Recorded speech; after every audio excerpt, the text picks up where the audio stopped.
The purpose of art was to shape people's outlook and to control their behavior.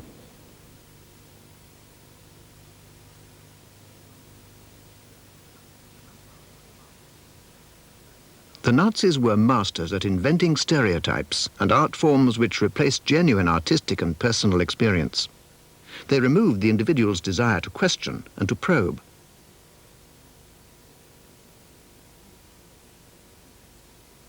A total submission to a state aesthetic. Hitler believed that only the Aryan could produce and appreciate culture. The Aryan's task was to implant new culture in the rest of mankind.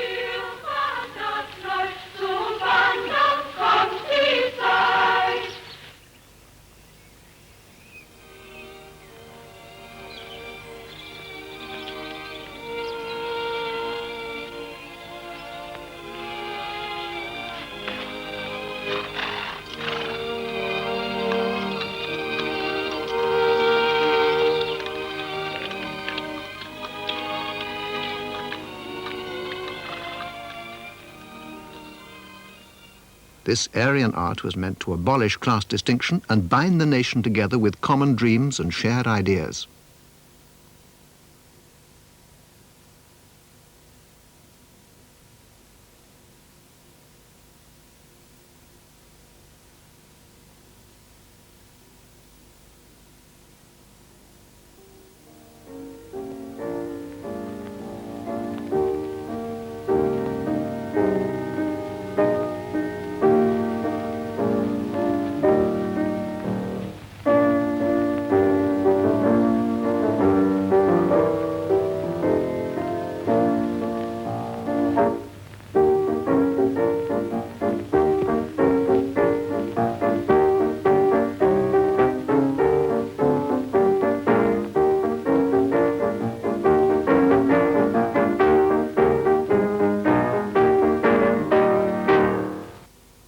The opposite of the shining Aryan was the dark Jew, uncreative, driven only by thoughts of making money.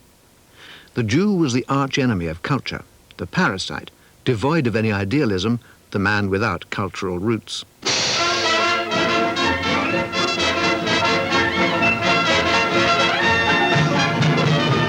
Hitler linked Jewishness with modern art. It stood for the big city and decadence, capitalism, internationalism, homosexuality, Bolshevism.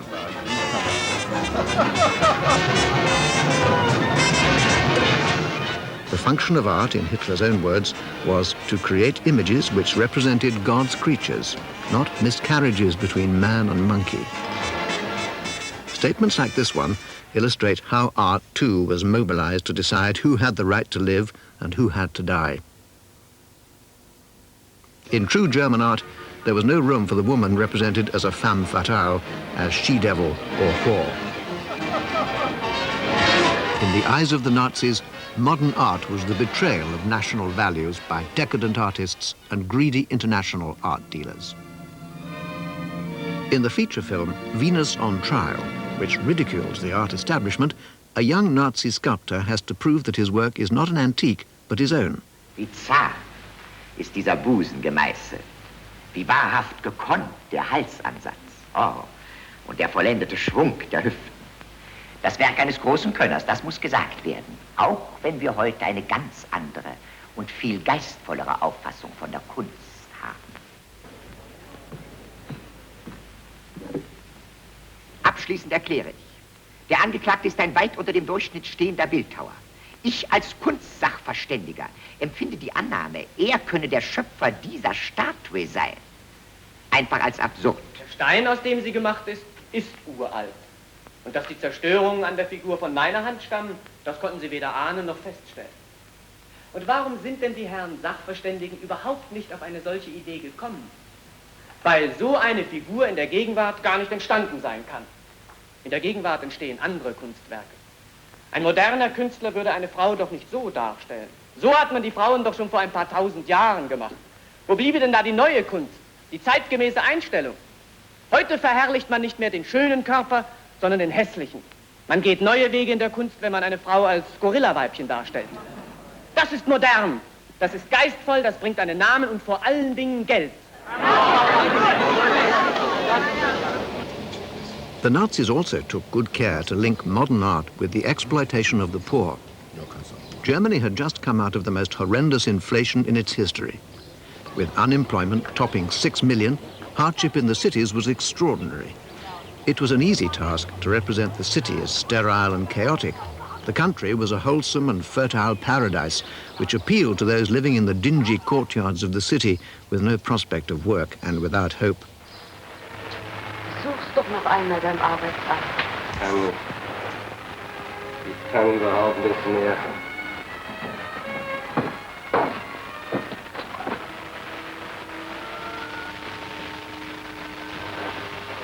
Na, was kiekst denn, Kleiner?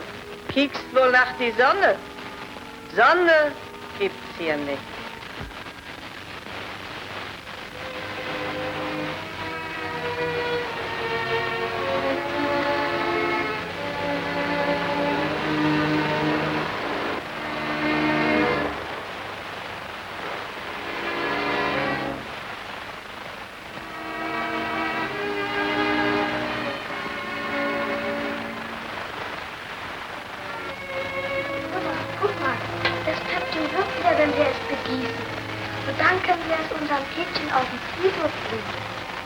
Nein, wo ist das alles? Haus und Hof und Wiesen und Felder. Love of nature and the simple life existed long before the Nazis adopted them as key elements. Hordes of young men and women hiked through the countryside, singing German Volkslieder about an imaginary Germany which embraced the heroic and the traditional.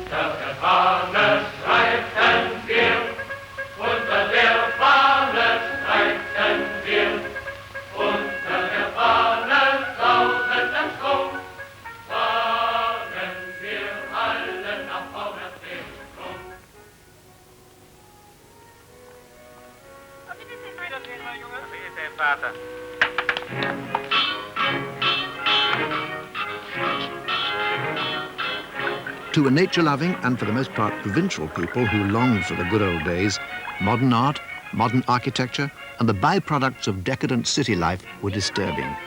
They smacked of revolution and of the destruction of the old order. The call for a firm hand became louder. It was easy for Hitler to exploit these feelings. Art tried to recapture a mystical, idyllic past and its traditions, which for many were the only way of resisting the chaos of modern life.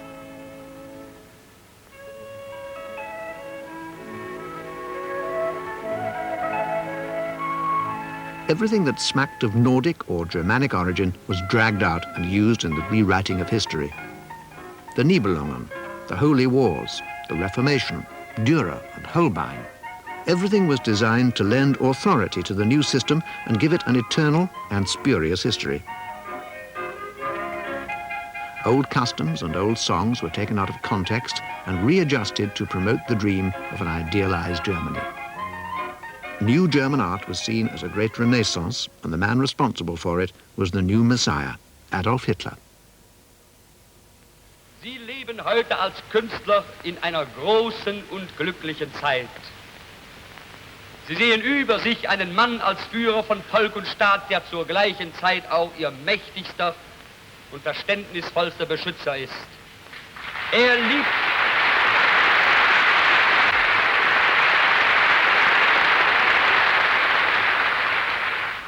Der Führer liebt die Künstler, weil er selbst ein Künstler ist. Unter seiner gesegneten Hand ist nun über Deutschland eine Art von neuem Renaissance-Zeitalter angebrochen. Man möchte fast in der Abwandlung eines Wortes von Ulrich von Hutten ausrufen: O Jahrhundert, o Künste, es ist eine Lust zu leben. It was Dr. Joseph Goebbels' role to interpret Hitler's cultural program. He was the most educated of the Nazi leadership. A writer and a journalist, he became Hitler's Minister for Propaganda and Enlightenment. He began his post by an ignominious act of cultural vandalism. Deutsche Männer und Frauen, das Zeitalter eines überspitzten jüdischen Intellektualismus ist nun zu Ende.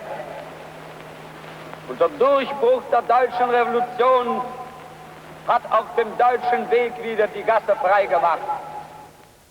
Übergebt alles Undeutsche dem Feuer! I consign to the flames everything that is un-German. The writings of Karl Marx and Trotsky for decadence and Marxist corruption. Thus we reinstate discipline and morality in family and state. I consign to the flames the writings of Heinrich Mann, Ernst Gläser, Erich Kästner for lack of conscience and political treason.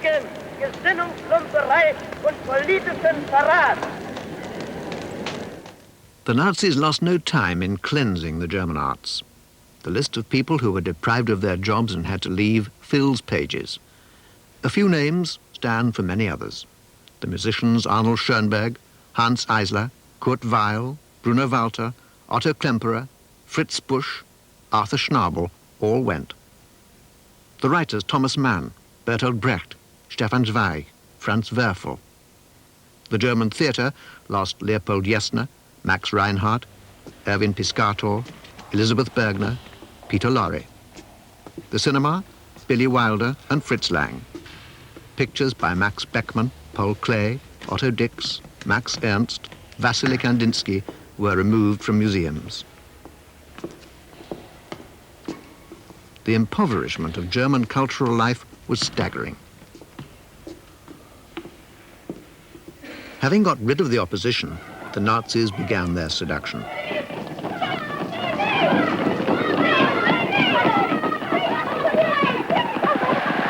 In order to put their cultural politics into practice, they set in motion a complex propaganda machine which reshaped the cultural landscape of Germany from the printed page to the Autobahn network.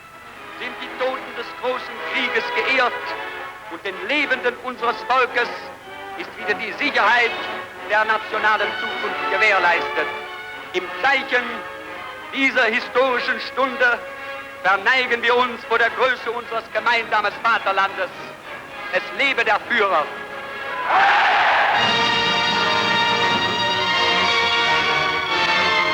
Art was taken to the people. Good, solid German art, that is. Orchestras played in factories, with Beethoven, Brahms and Wagner featuring heavily in the program. The music of Jewish composers like Mendelssohn had, of course, been banned.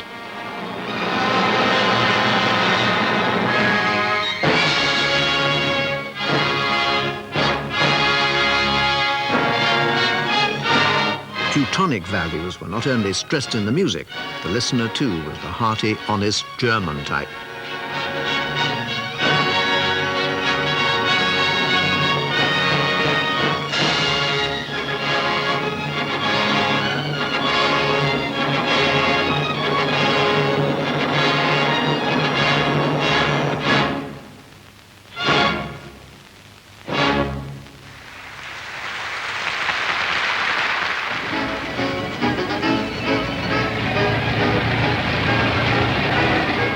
The central role of art in Nazi politics made it attractive to many. It gave it a human face. People closed their eyes to the violent aspect of the regime and wallowed in its artistic window dressing, the bloodless takeover of a nation's entire culture.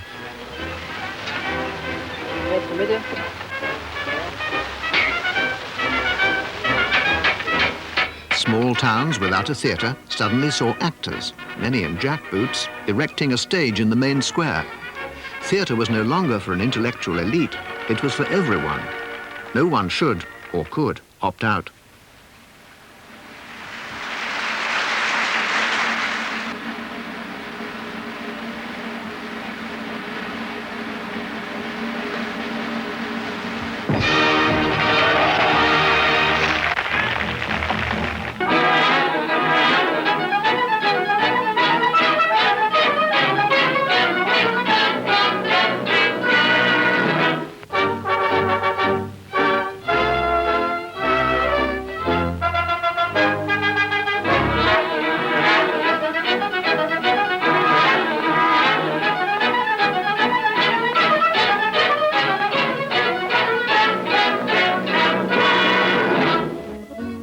Strength through joy. Kraft durch Freude was the party's way of even organizing people's spare time. Workers traveled for a fraction of normal fares and stayed at reduced rates in special hotels. Tourism, which had been the preserve of the rich, was now for all. Party-sponsored mass tourism included visits to the theatre and to concerts, accompanied by the indoctrination of the travelers with racial and political ideas.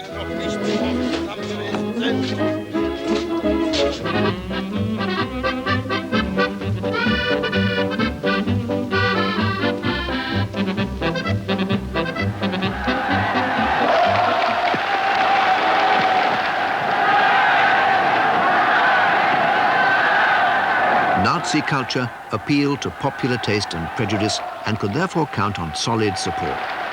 Here was a man who had the answer to everyone's problems. Things were going to be different. The real horrors were drowned under a mass of festivals and folklore. People withdrew into moral indolence. Life, for most of them, was much better than before.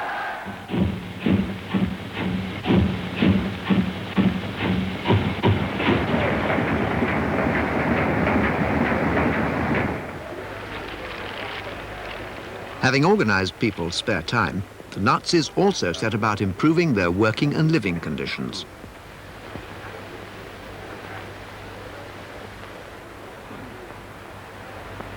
The Department of Beauty and Work was founded. It was in favor of green spaces in factories and campaigned for better light, better work. Propaganda films compared the poor conditions of the past with the beautiful ones to come. They skillfully used simple and emotional images.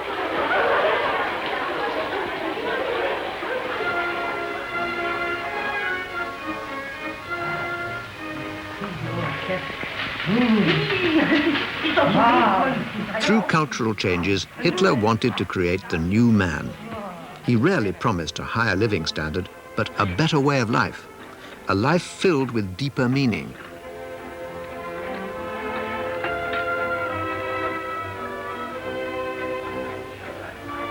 It all looked so civilized. There were modern canteens, complete with the bust of the Führer, and some German art.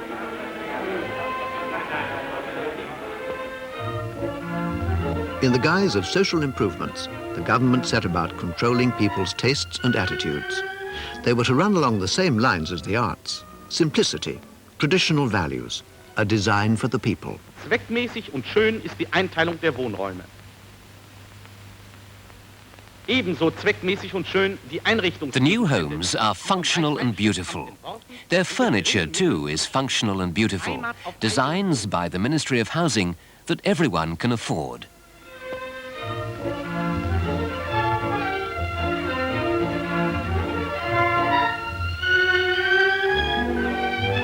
The many social services were meant to give the impression that Hitler cared for the well-being of the individual.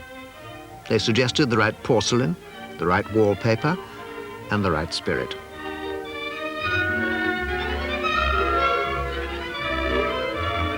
All aspects of life were gradually subordinated to political ends. Nazi doctrine began to appear in almost every painting, film, and public building. In children's toys, in storybooks and costumes, in the layout of villages, in the songs and poems taught in schools, even in household goods. The cultural infiltration of every sphere of life ticked away like a time bomb. Sometimes subtle, working on the subconscious, sometimes crude, working on fear. It never stopped until it had brainwashed almost a whole nation.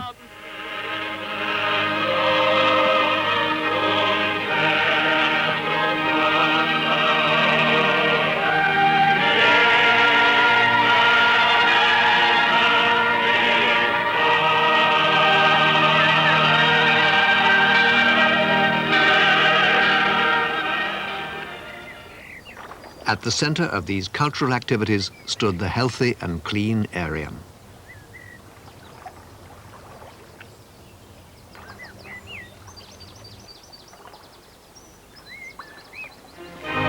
Physical exercise and dance took on a kind of messianic fervor.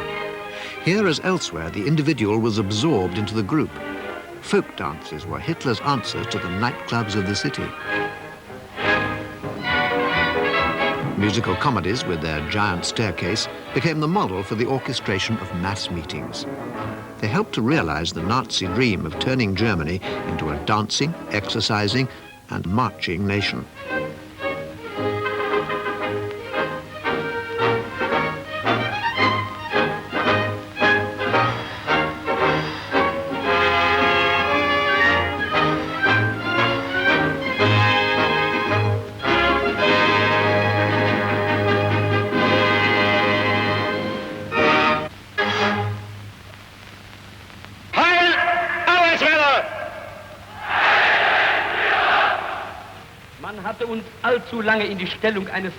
In September 1933, Goebbels founded the Reichskulturkammer. It was the central organization responsible for the control of the German arts.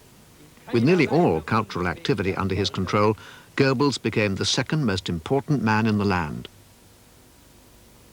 Within a short time, the Reichskulturkammer included 100,000 members, among them 15,000 architects, 14,000 painters, 3,000 sculptors, 6,000 designers, 2,000 publishers and art dealers, and thousands and thousands of writers, filmmakers, actors and musicians. The organization of professionals working in the arts into these cultural chambers guaranteed the political streamlining of all artistic life. It guaranteed that the arts would follow and express the philosophy of the party. To abstain spelled the end of a professional career and a life in oblivion or exile. Germany was hermetically sealed from the culture of the rest of the free world, but this did not prevent a delegation of French painters and sculptors from visiting the Nazis' major artist, Arno Breker. His guests included André Derain and Maurice Vlaminck. It was a large-scale sellout by intellectuals to a political system based on ideas that were both narrow-minded and trivial. Their behavior was a mixture of cowardice, opportunism, and political blindness. Some were simply sucked in by the regime. When they awoke to reality, it was too late.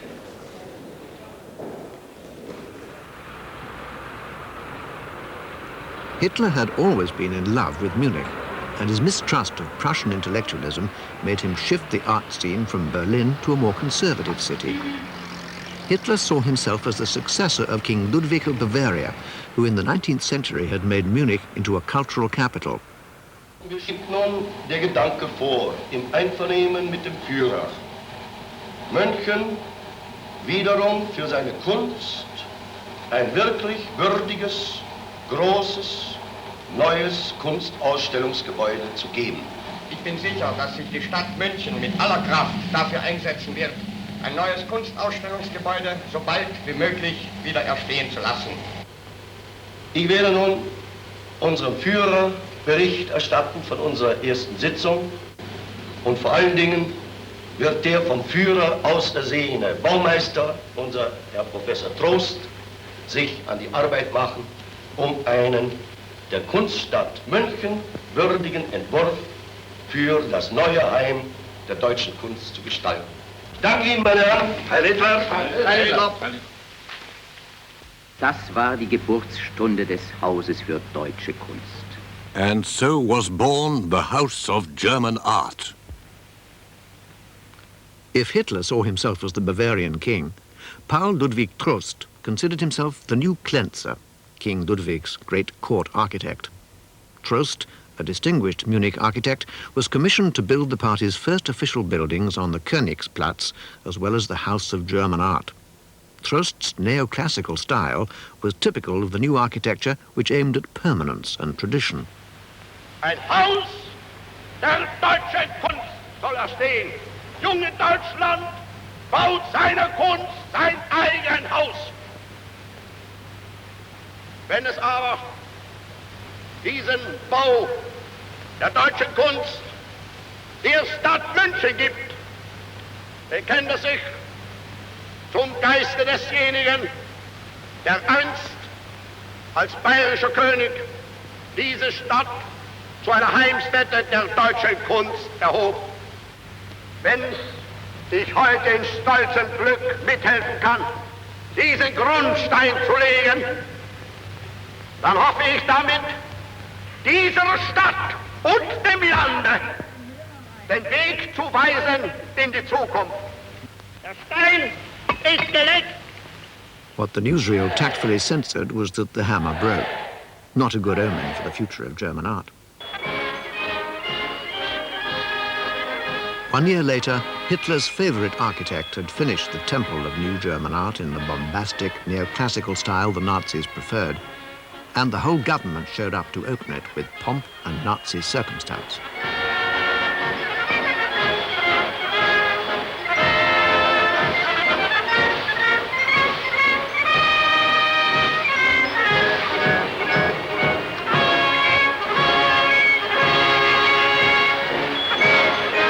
If there were any doubts about the direction the cultural politics of the Third Reich should take, they were resolved with the opening of the first exhibition of German art in Munich in 1937. It was open to all artists of German nationality and race. 16,000 works were submitted. 900 went on show. The selection was based on Hitler's taste. He rejected 80 pictures as unfinished. As in politics, so in the world of art, we're determined to sweep away chaos. Ability is the necessary qualification for those who want to exhibit here, was his verdict. From an early age, Hitler had vowed to dedicate his life wholly to art. He had a talent for painting and drawing, and as a young man never tired of sketching theatre buildings, museums and castles. From the start, his approach to art was totally conventional and full of prejudice.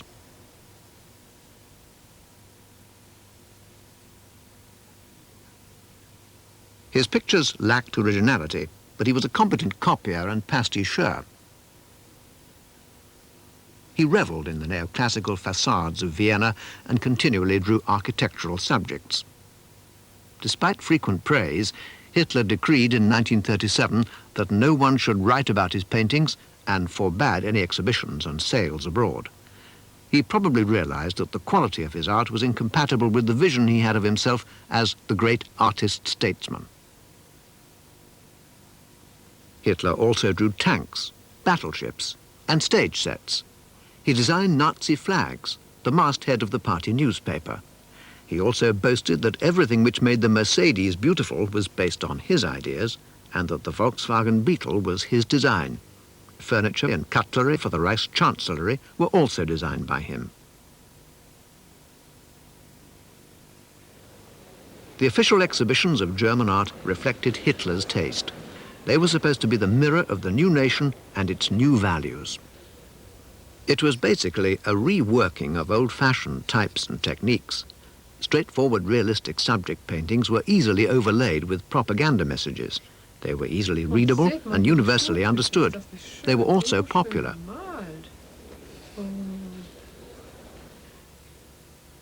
Hitler's favorite painters were the painters of the 19th century, Ferdinand Waldmüller, Wilhelm Leibl, Hans Thoma, and Karl Spitzweg. For him, the Romantic movement expressed everything which was true and real in the German character. These 19th century genre paintings and the world they captured were not only preferred by Hitler, but also by most art-loving Germans. Many still believed in a wholesome Biedermeier world of provincial coziness. Modern art had only a handful of defenders and many adversaries. For most people, art had to please.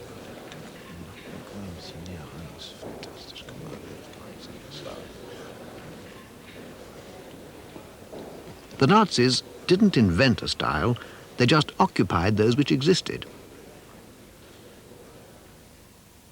Many realist painters had continued to work in the old styles. They too resented the modernists who stole the headlines and got high prices on the international market. Many felt that art was moving further and further from ordinary people. Hitler's presence was greeted as a healing process, a way out of isolation, and as a chance for art to communicate with a larger public once again.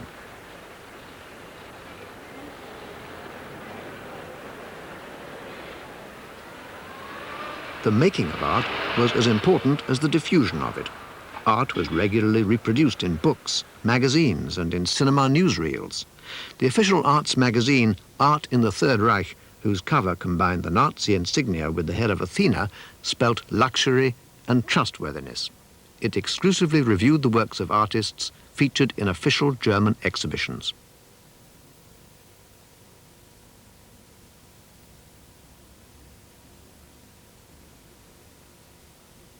Hitler became their best client, spending large sums of money.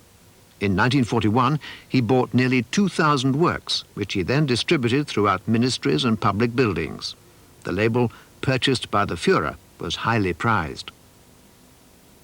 Hitler was quite lenient about artists' party membership as long as they delivered the art he wanted. Once the official market was established, there was no need for strict guidelines. The opportunism of artists worked by itself. Landscape paintings predominated. It was the one kind of painting artists could produce without being too subservient to Nazi theories. Sometimes the addition of the word German to the title, German soil, German oak, was the only visible link with the system. The title gave the painting its political direction.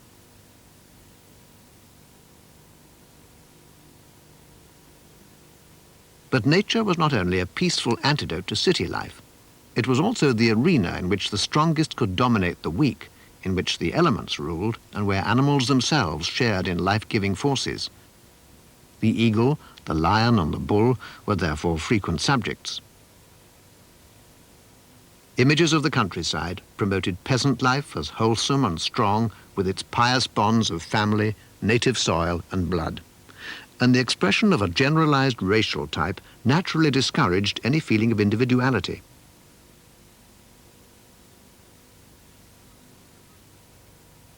A picture of uncomplicated, decent people, clean and natural. Schlaf, Kindchen, schlaf, sei immer fromm und brav. Großmutter, Großmutter, ist es wahr? Großvater sagt, die Bibel haben wir schon 200 Jahre. Freilich ist das wahr.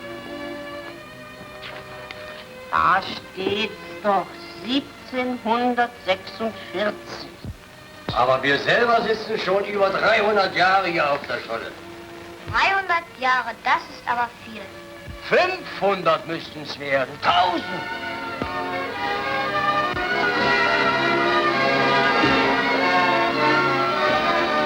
Despite the increased mechanization of agriculture, the farmer was mostly shown working in the most primitive conditions, sowing, ploughing, mowing the grass with a scythe. The eternal repetition of the farmer's work was treated as a quasi-religious ritual.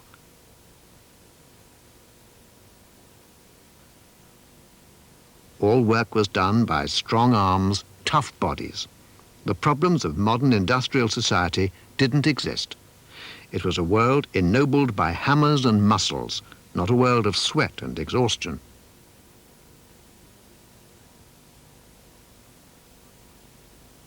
It's still hard to understand how these naive, even primitive themes could so easily be sold to a technically advanced urban society in the first half of this century.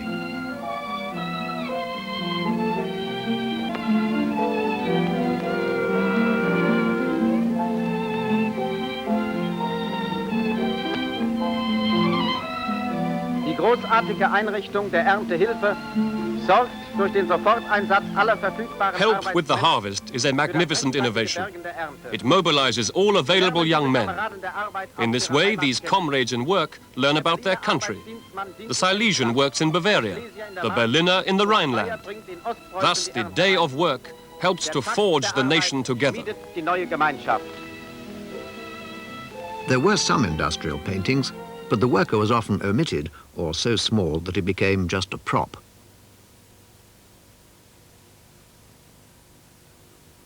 Instead, the miracle of the great Autobahn network and the building site itself were to be celebrated.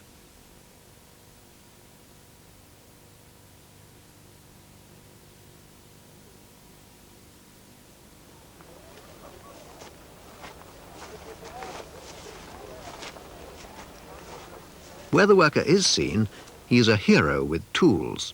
emblems of victory.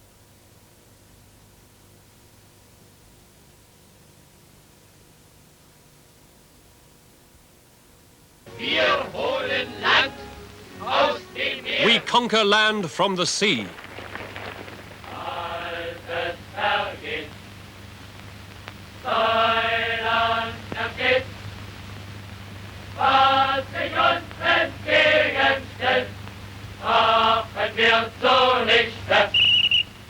Ausgleichsübungen. Arm schwingen, mit Kniestoß, Anfang. The reclaiming of land and the draining of swamps became favourite subjects. They were celebrated in painting, song and film, ceremonial reiterations of the same theme.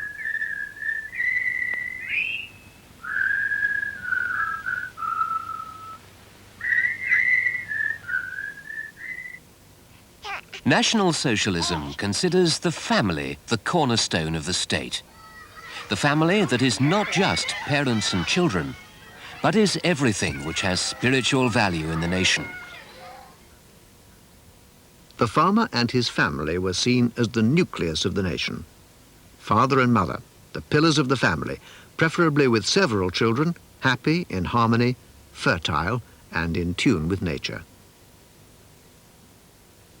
The restful compositions and symmetrical design of these paintings, with their frozen gestures, were supposed to evoke feelings of stability and universal truth. They were not realistic genre paintings in the 19th century tradition. They were especially designed to carry messages. Most of those portrayed were not real people, but stereotypes of racial perfection. No display of any social conflict was allowed to disturb this dream. Pictures of a life free from worry. Art became the ultimate lie, presented as eternal truth. If Hitler was seen as the untouchable, the man who shunned drink and women, Goebbels, with his 6 children, represented the family man. This film was made as a present by newsreel cameramen for Goebbels' 45th birthday. Wir gratulieren dir herzlich zu deinem Geburtstag, weil du meist fort in wichtigen Sachen und oft nicht weißt, was wir da machen. Soll dir dies Buch nun all das zeigen, was hier geschah im bunten Reich. Maikäfer fliegt, dein Vater ist im Krieg, deine Mutter ist in Pommerland, abgebrannt, Maikäfer fliegt. Das aus, das Lied.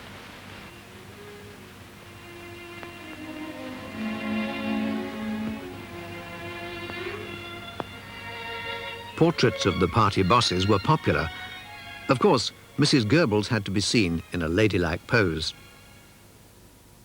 The Nazis saw themselves as a feudal caste.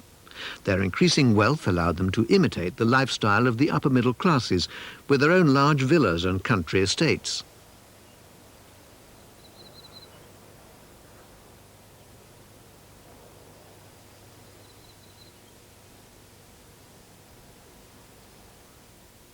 Art had to define the social role of woman.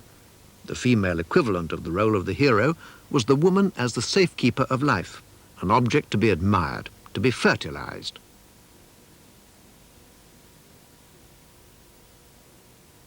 Man dominated nature, while woman represented nature herself. Woman was the beauty of nature, or the playfulness of nature, and of course was as fertile as nature.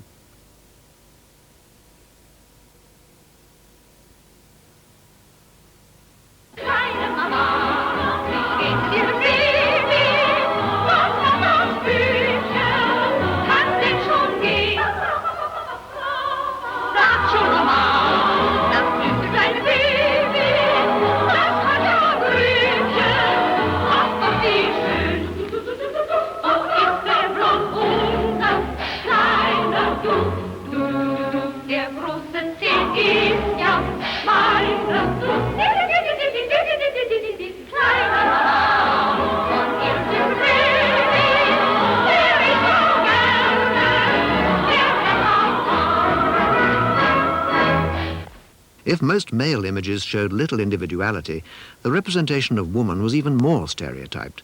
Young women offered their naked bodies uncompromisingly to the spectator's gaze. Such perfect bodies have an air of unreality. A Venus with a permanent wave, as if she'd just emerged from the hairdresser or been sunbathing. Titles such as Abandon, Mourning, spelled out the role women were expected to play. Adolf Ziegler was one of the most reproduced artists. His triptych, The Four Elements, hung in Hitler's rooms. 4 priestesses sitting on a bench as though on an altar, ready for sacrifice. The willingness to be sacrificed for the nation did not apply to men alone. Gradually, however, an increasing number of lascivious nudes came to be exhibited too, and these were eagerly bought by the Nazi leadership, a sign of increasing decadence at the center of an inflexible regime.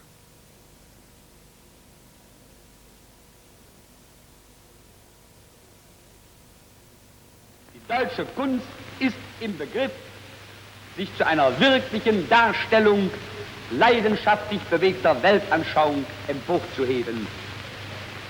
Die Tendenz eines edlen und heroischen nationalen Wollens steht ihr auf der Stirne geschrieben. Unterdes aber wollen wir die großen Werte echter deutscher Kunst an das Volk heranbringen, auf dass das Volk wieder zur Kunst zurückfinde. Das deutsche Künstlertum aber insgesamt verneigt sich in Ehrfurcht und Dankbarkeit vor dem Führer, dessen künstlerischer Dämon der deutschen Politik den mitreißenden Zug und dessen Politik der deutschen Kunst den leidenschaftlichen Impuls gab. Portraits of Hitler, of course, formed an important part of the fine arts. Unapproachable, he was never shown at home or relaxing.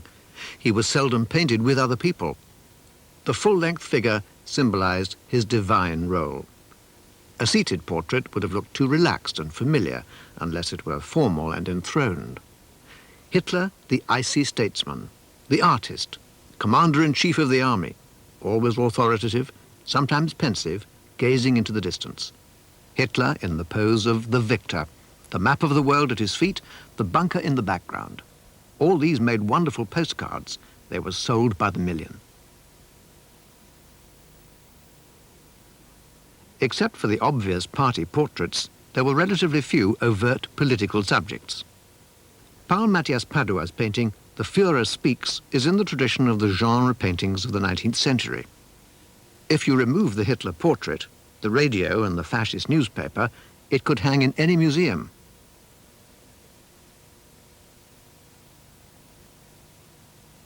The Seven Deadly Sins looks harmless enough until one spots Chamberlain and Churchill as examples of gluttony.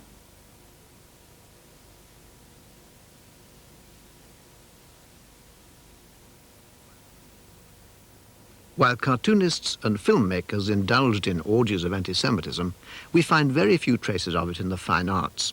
In House and Home, Jewish developers trick honest Germans out of their belongings.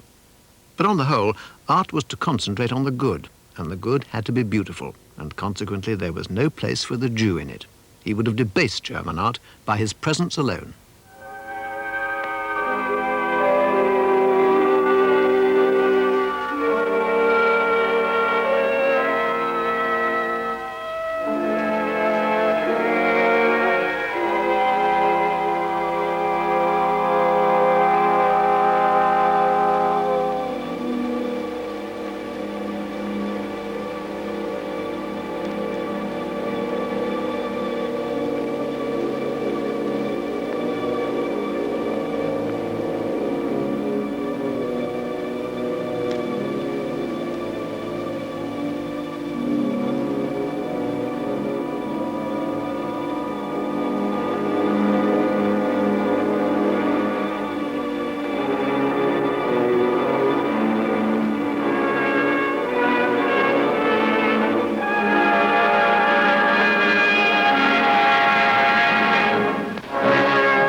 The present is working on a new type of human being. A new type which we watched emerge before the eyes of the whole world at the Olympic Games. In its shining, proud, physical strength and beauty, it is the model of our age, Adolf Hitler. With architecture, sculpture became the most visible expression of Nazi ideology. A more public art form than painting, it was better at expressing the idea of race and health, and did so in a more lasting material.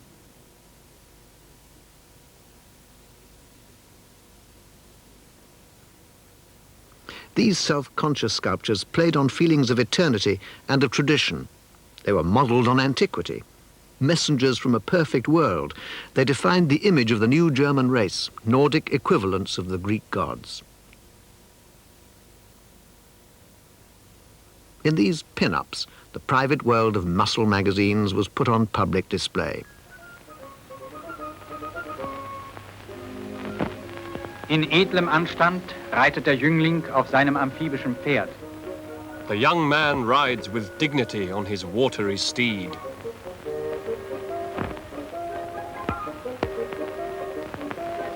Es wirft der Seemann das Korn. The farmer sows the seed for corn. Es trauert der Krieger. The soldier mourns the death of his comrade. Den gefallenen Kameraden. Und der Redner überzeugt The speaker persuades with the power of his word. Artists proclaim manly strength and manly thought. My artists shall live like aristocrats, Hitler had said, and the leading artists of the Reich did precisely that. The giant so-called state studios were built for Arno Breker and Josef Torak, the regime's leading sculptors. Here, Torak worked on his gigantic sculptures destined for the Nuremberg Stadium. This is where the master of the largest studio in the world does his work. From clay figures, mechanical enlargements are made many times their original size. And here one can tell if it succeeded without losing intensity. Ohne dass eine ausdruckslose Leere entstanden ist. So reiht sich Koloss an Koloss. Colossus upon Colossus awaits its final resting place upon Germany's buildings.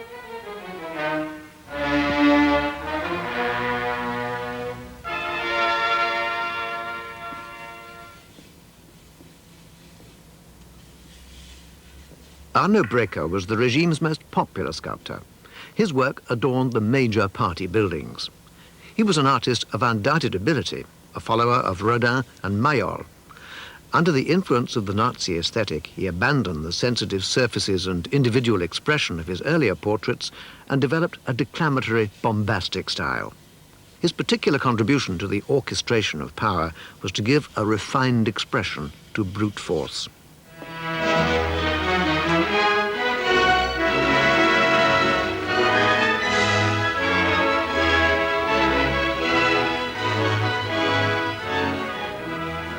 Bei der großen Begabung Brekers für das Porträt mussten sich diese Symptome... In these early heads, one can see Arno Breker's great talent for portraiture.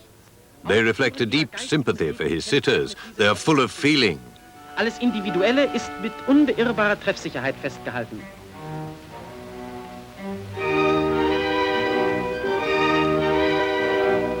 Diesen leidenschaftlichen Drang zur Verkörperung des Subjektiven konnte nur ein Wandeln im Weltanschaulichen... Now, a change in outlook replaces the feeling for the individual by one for what is universal. Hardness has replaced sensitivity. Deep shadows extinguish the play of light. These heads are not about individual men. They proclaim, I am the concentrated strength of all men. I firmly resist cowardice. I hate the enemy of my people. Be like me. Art has changed. The present has become a monument to eternity. So hat sich das Bildnis gewandelt. Times are hard. The sword decides the destiny of nations. And art itself is a political gesture. Das Werk des Künstlers wird zum politischen Bekenntnis.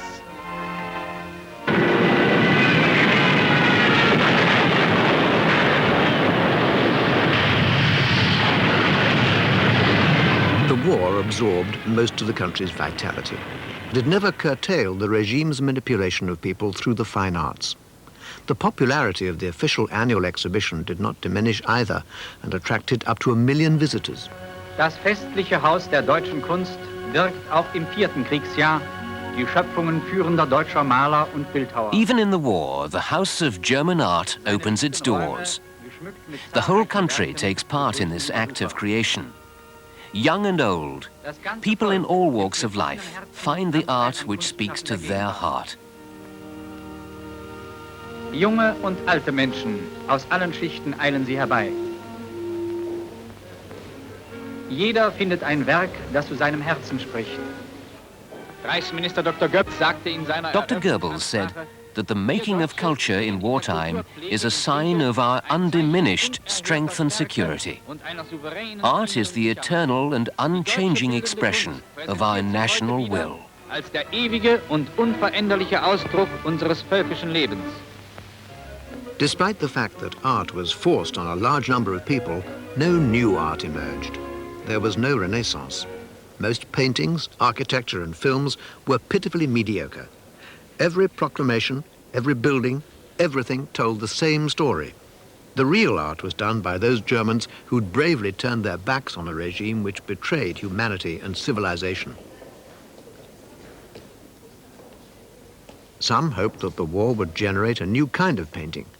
But the war paintings were just as undemanding and full of stereotyped cliches as the genre paintings. In any case, aesthetic judgments are impossible. We cannot look at the art produced in the Third Reich objectively. Our response is overshadowed by what we now know. Artistic and political content remain inseparable. And this is precisely what Hitler intended. What is so frightening about the art produced under him is its banality, its ordinariness. And that is what attracted so many. The masses and the leadership evidently shared the same tastes. Art finally revealed its real purpose. Again and again, the soldier is shown as the ideal German. In his readiness to fight and die for the nation, he displayed the highest virtue.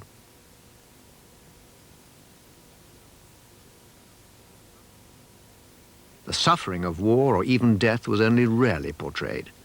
The readiness for sacrifice was the only thing that mattered. In the beginning, art had synchronized the masses into marching behind the Führer. It now invited the whole nation to die.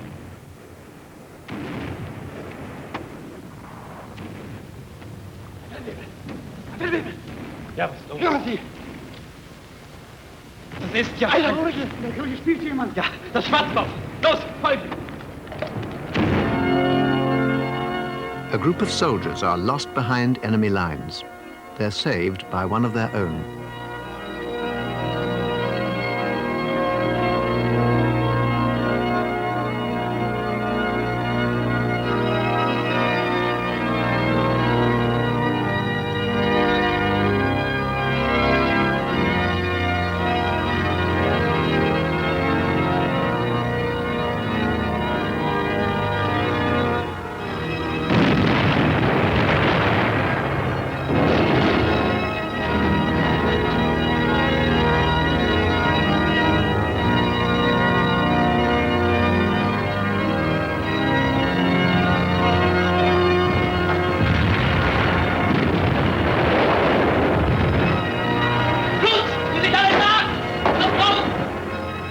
With the whole country in ruins and millions dead, feature films like this used the German arts to foster and authorize yet more self-sacrifice and destruction.